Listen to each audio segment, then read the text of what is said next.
안녕하세요, 이기로 변호사입니다. 민사소송이나 행정소송이나 가사소송 이런 걸 할 때는 이제 소송을 하게 되면 상대방에게 소송 비용을 청구할 수가 있는데 그 소송 비용 청구를 어디까지 할 수 있는지에 대해서 알아보는 시간을 갖도록 하겠습니다.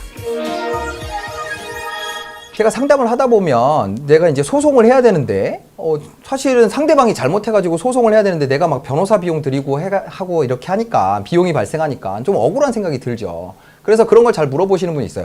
내가 쓴 변호사 비용 상대방한테 청구 못해요? 뭐 이런 거 물어보실 수 있는데 소송에서 이기면 청구를 할 수 있습니다.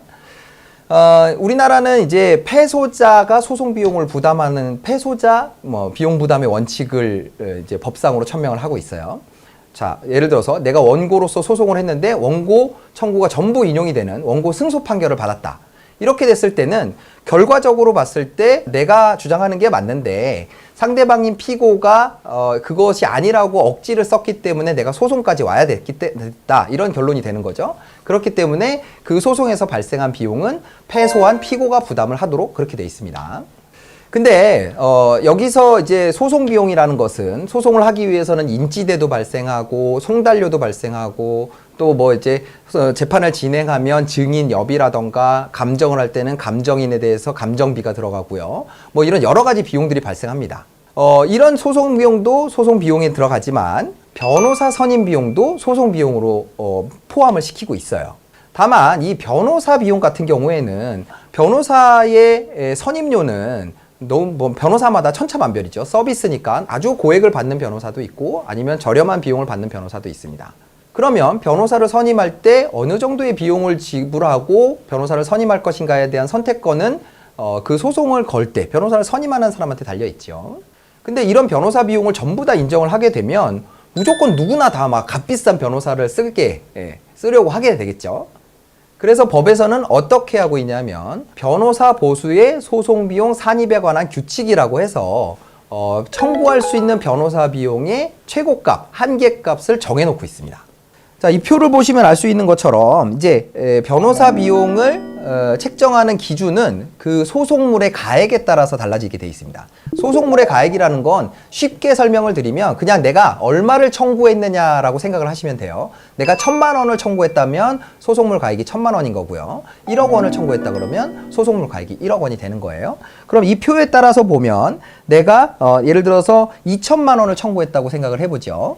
2,000만 원을 청구했다고 하면 소송물의 가액은 2,000만 원이 되는 거고요. 그러면 여기에 계산표에 따르면 결국은 200만 원까지 변호사 비용을 청구할 수 있다. 상대방에게. 이렇게 이제 결론이 나는 겁니다. 1억 원을 청구했다고 보죠. 그러면 1억 원까지의 부분은 440만 원 플러스 6%. 그러니까 5천만 원을 넘는 금액의 6% 이렇게 돼 있죠. 그래서 계산을 하면 740만 원 정도까지가 됩니다. 자, 이렇게 소송비용 산입에 관한 규칙을 보면 변호사 보수가 소송물의 가액에 따라서 청구할 수 있는 금액이 한정이 돼 있어요. 자, 근데 이거는 내가 전부 승소 또는 전부 패소 뭐 이런 걸 했을 때에만 적용되는 금액입니다.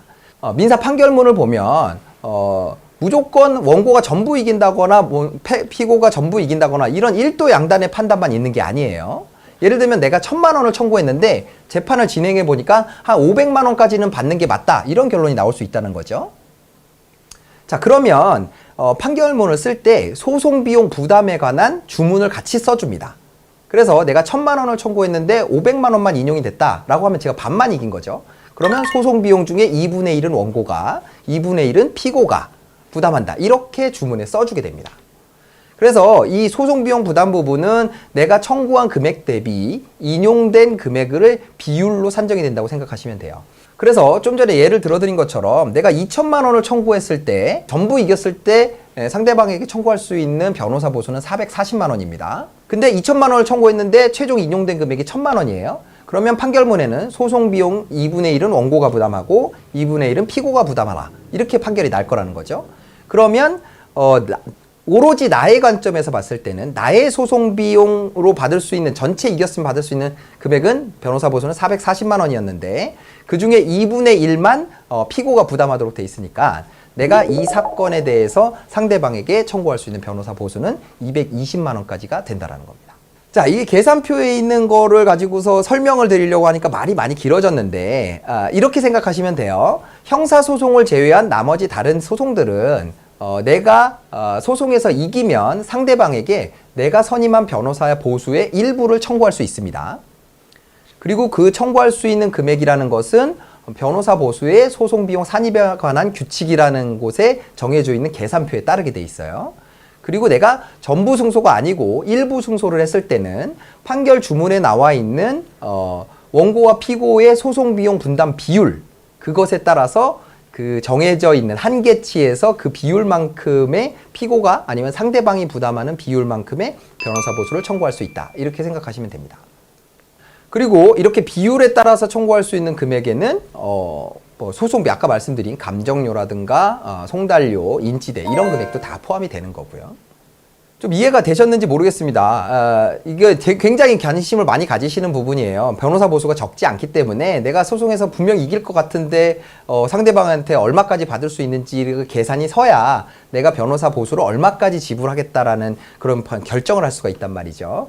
그래서 제가 일단 뭐 최대한 쉽게 설명을 드린다고 했는데 혹시 이해가 안 되신 부분이 있다고 하면 그러면 저희 댓글로 남겨주시면 제가 나머지 부분들은 또 보완해서 설명을 해드리도록 영상을 제작하겠습니다. 오늘 생활법률은 여기까지고요. 오늘 영상이 도움이 되셨다면 구독, 좋아요, 알림 설정 부탁드리겠습니다. 이기로 변호사였습니다. 감사합니다.